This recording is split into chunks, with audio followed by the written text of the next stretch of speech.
I'm Arizona Family political editor Dennis Welch. Dennis, fake news Welch. Try to tell the truth. And this is the Politics Unplugged podcast. Dennis, if you have a problem with substance abuse, I am more than willing to talk to you anytime you need.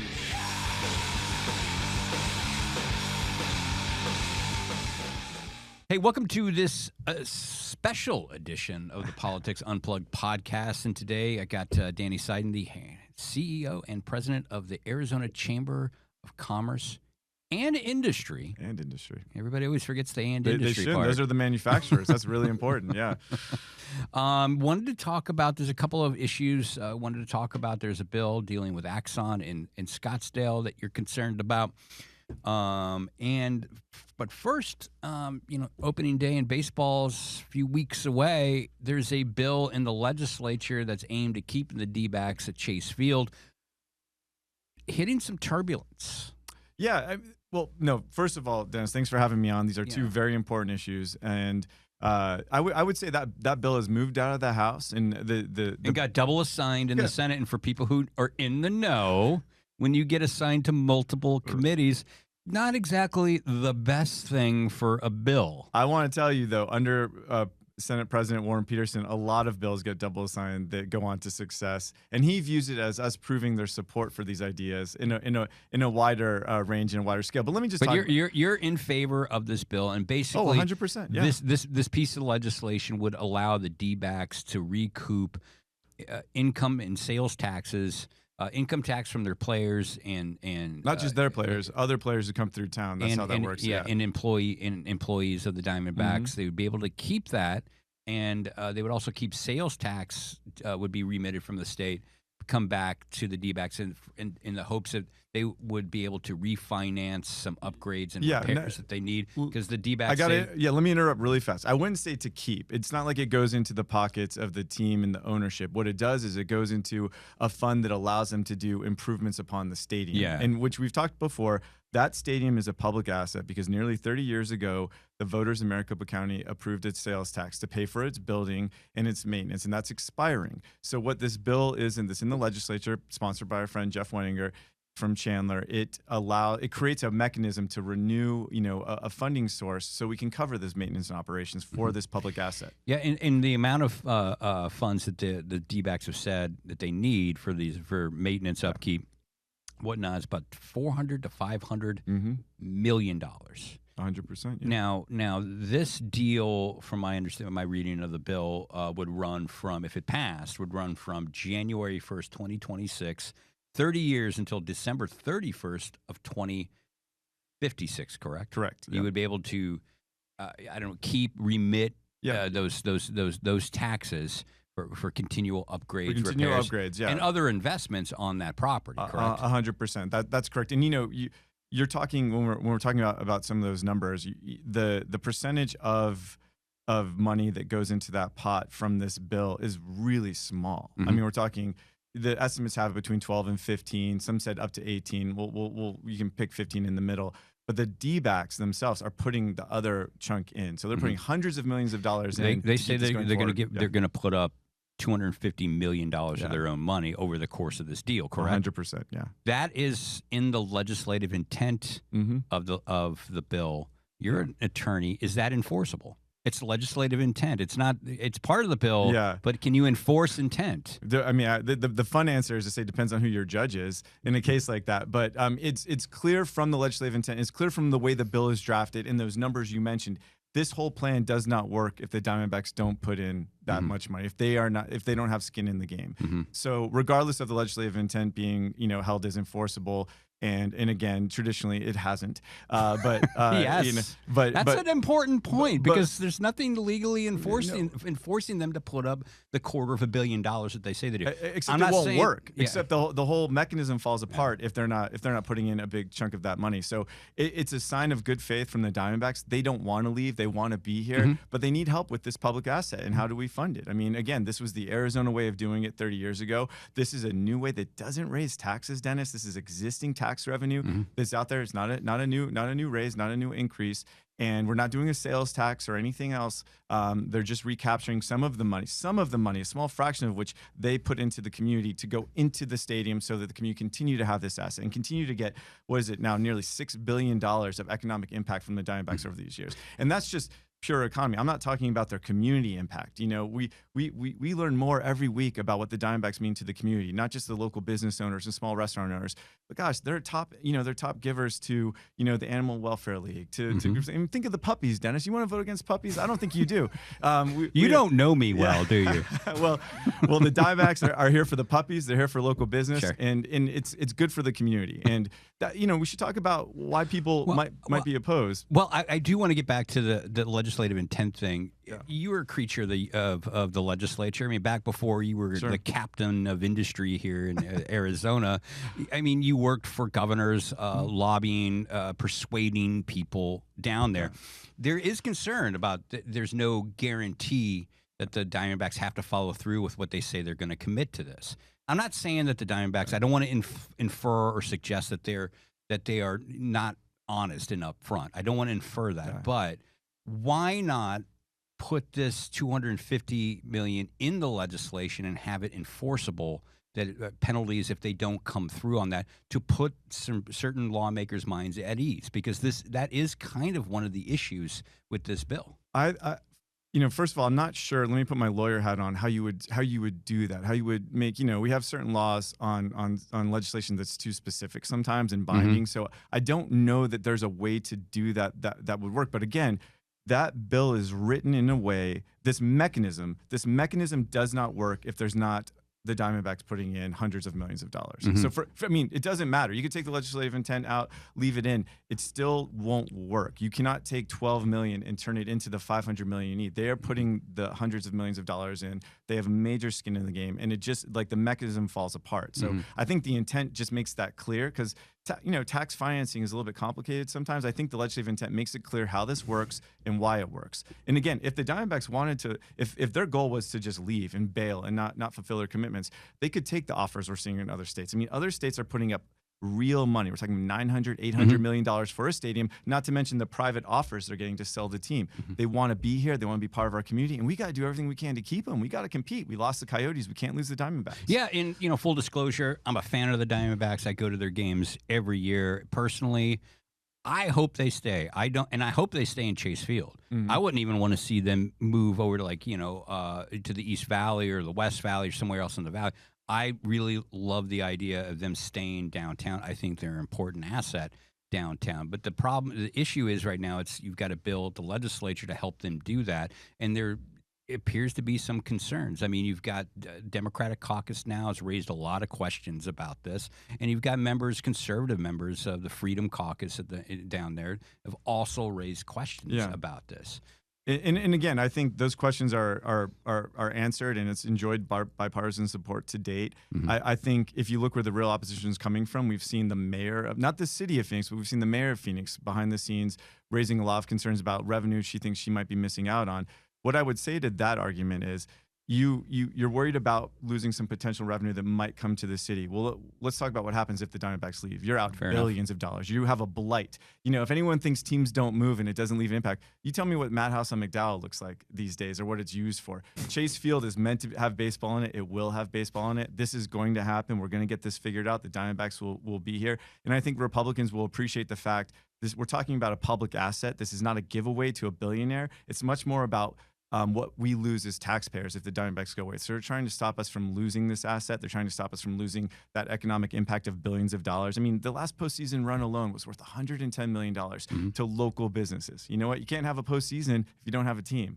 So I don't think people want to go watch just truck shows at Chase Field. They want baseball to be played there, and we're going to get baseball played there. But another real issue is the public perception on facilities. The public just doesn't want to give billionaire owners billions of dollars or hundreds of millions of dollars. You're 100% right, which is, again, why I think this bill is great, because it doesn't do that. It puts that money towards the stadium, towards the public asset. Yeah, but it takes that income tax, it takes that sales tax that could have went to other programs, and it keeps it there. Well, let me ask you, Dennis, how much income tax is going to go to programs if we don't have a professional team, if we don't have people coming through? I Sure. mean, zero. Sure. So again, it keeps that asset here. It's not the deal that was there 27, soon to be 30 years ago with the county. We're moving into a way that doesn't raise taxes. We're not talking about a special tax on hotels or anything else. This is all through income generated by the dbacks that is gone. And it's not a giveaway. We're not writing a check to a billionaire. Yeah, and also this is the life of the deal would be 30 years, as we said, from Correct, 2026 to 56.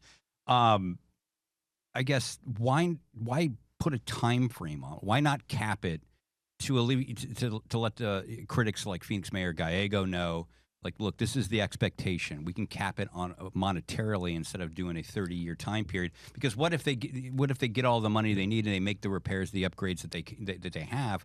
Why should this deal continue to go on for 30 years? I predict before this legislation is passed and signed by the governor, there'll be some of what you're talking about in it. Those conversations are ongoing. Those are tweaks you can make. I think you can cap it a number of ways. You can cap it at an amount. You can cap it at a percentage. I think, the devil's in the details. We'll see what it looks like in the end. But I think that's acceptable. And I think, again, why 30 years? It's always good to have a time limit on these things because we don't know what the world looks like 30 years from now. We don't know what the economy looks like. We don't know who else might be out there. So allowing an expiration is a good thing. Voters are going to say for 30 years, the last deal was 30 years. This next deal is going to be 30 years. All right. So breaking news: you're predicting amendments on this bill to deal with that 30-year, like it's time versus money, right? Policy can always get better. And that's we love compromise. We love working together to make policies the best as they can. And I think people are going to come away with this happy. So. All right. And there were last thing on this too, from what I'm hearing from my numerous sources, the Capitol, the penalties if the team does pull out early is if they pull up stakes and move before October 1st, 2035, the team gets penalized $10 million. $10 million, man, that is chump change for these franchises. That's you could. Kendricks could find that money in their couch cushions. First of all, I need to go check into the Welch family trust. If $10 million is chump change, that's a lot of money. That's a lot of money to me. That's a lot of money to anybody. And to you and me, but maybe not.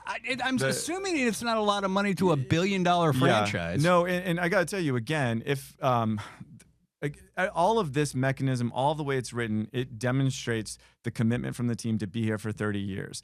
You don't get to borrow and make those improvements if you're leaving anyway. So there's other, that 10 million is just a note that if you dare do this, if you decide to leave, this is what happens. But they're making a commitment to the community. They're making a commitment to the state. And honestly, they've already done that. Over the 30 years, we've seen what the D-backs mean to us statewide. I mean, we've seen their investment. Go to any field in the whole entire state. As far north as you can go in Arizona, as far south as you can go, they're D-backs fields. They help with Little League. They help with community. They build like the sense of community and togetherness through sports, and that's the beauty of it. Yeah. And so, no, they're committed. And again, that's all symbolic to me. Now, $10 million, I still think is real money, but it's still symbolic. It's symbolic. Real money to you and me, man. It's symbolic to say, 100%. If you leave to a big baseball franchise, I mean, come on, man. I don't know. I mean, I've never. I don't know. Colin, what's the cost of a good second baseman these days? The Diamondbacks have been doing a good job through their farm program, so they raised that talent up. But no, I mean, it seems like you couldn't even get a good second baseman for $10 million these days. I have no idea. Yeah. I don't know. But before we leave this, look, I mean, I think everybody acknowledges, a lot of people I know acknowledge, they want the D-backs to stay. They are an important asset. So before we move on to the next topic, what's the elevator pitch you give to somebody like, you got 30 seconds, tell them why this is a good deal for the taxpayer? Oh, absolutely. Again, the Diamondbacks' economic impact over the last years has been nearly $6 billion. This is a clever mechanism that allows the D-backs to stay without raising taxes, without putting the burden on taxpayers, and you get all the benefit of keeping them here. So 30 minutes, this is an easy, no-brainer solution that doesn't raise taxes, and it keeps one of Arizona's brightest assets, the Arizona Diamondbacks, and all the economics that come with that to downtown. You talk local business owners, puppies, Dennis, don't forget the puppies. Everybody loves the D-backs. We all love the D-backs. It's like the song. We all back the D-backs. Oh, boy. We all back the D-backs. I got to get Roger Klein to do a video for us on that. But yeah. I see that coming. Yeah. Actually, I do. I see that coming. Let's move on. We're a little pressed for time. looking at the headline here, there a couple of weeks ago, is lawmakers aim to nuke all zoning elections to stop Scottsdale voters from blocking Axon's headquarters. Yeah. You are for this bill. It's let me clarify the position. It's less about being for that bill. What I am for is a solution for Axon to stay here, and a solution that acknowledges how we got here. And I think that's what we should talk about. The Arizona Republic a year ago, or last year, did some really good reporting where they talked about how Axon was being basically extorted by an out-of-state union to do things like turn over their employees' private information to them, agree to sign a PLA early on. And Rick Smith, to his credit, didn't bow to that pressure, protected his employees' private information, and they went through council. They made this announcement of a nearly $2 billion investment, the economic impact of which is, it's like nearly $38 billion over the next few years. It's over 13,000 jobs for an Arizona homegrown company that makes a device we all know, not just taser, but also body cams. Watch any cop show, any police show, and you'll see Axon's name, an Arizona company, on every screen. I mean, we should be celebrating these guys, and I think Rick deserves a lot of credit for doing the right thing. So, and more of the backstory on this, the Scottsdale Council, I believe late last year, correct me if I'm wrong, no, that's right, passed a zoning change that allowed Axon to move forward and build this big headquarters out there in their neck of the woods, as it were. Neighbors didn't like it. They rallied, they got support, and they wanted to put this zoning change on the ballot. Yeah. Man, that sounds a lot like democracy to me. Oh, Dennis, you've been covering politics for decades. Sounds like democracy, man. And I love the romantic, poetic way you just described how that happened. Oh, the neighbors, they didn't want this, so they all got together organically. No. This is a paid effort with people who won't disclose their donors. They won't say if it's unions or a disgruntled developer who didn't get that project work, who's funding this. Because let's talk about this again.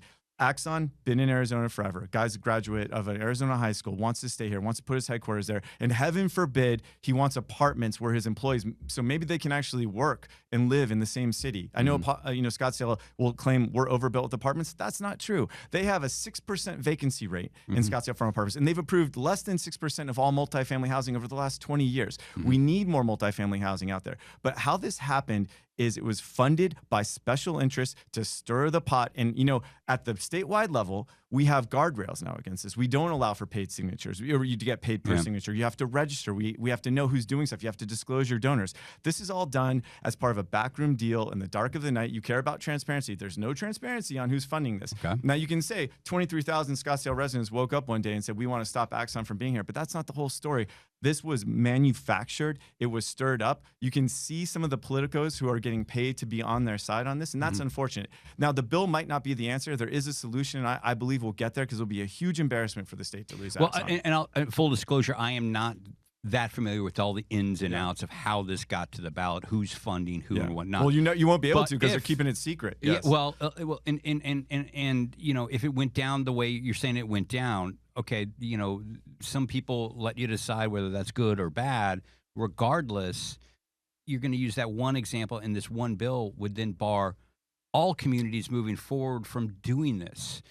There's an old saying for that. It's called throwing the baby out with the bathwater, man. No, I think you're right. I think instead of throwing it all out, and doing some retroactive stuff, that's a tougher sell. What makes more sense is saying the same rules that apply to the statewide petition signatures should apply to these local ones as well. Because we've seen this out-of-state union come in and do this in multiple jurisdictions on multiple projects. They're doing it in Glendale with the Vi West project. They're actually a little bit stirring the pot on the dbacks to our earlier conversation too. This worker power pack. So I think we can all agree to a couple of things. The same rules that apply to the state should apply to the cities on direct democracy. Two, that if legislators think they should be able to keep their information private, location, all of that stuff private for fear of harassment, then why shouldn't a CEO of a company be able to do the same for his employees? Because years ago, we saw this where an out-of-state union came in and we're going to our healthcare workers, private homes, knocking on the door, trying to pressure them into doing things. And the legislature passed a law that gave them protection from that. That should be extended to all employees. Your personal data and privacy should be protected.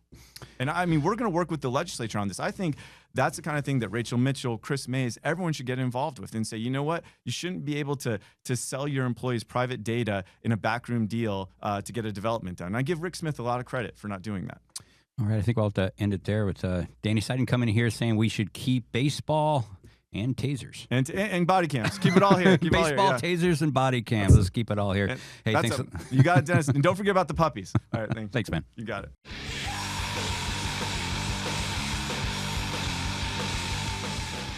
Thanks for listening. You can subscribe on YouTube, Spotify, Apple, the Google Store, or anywhere else you get your podcasts.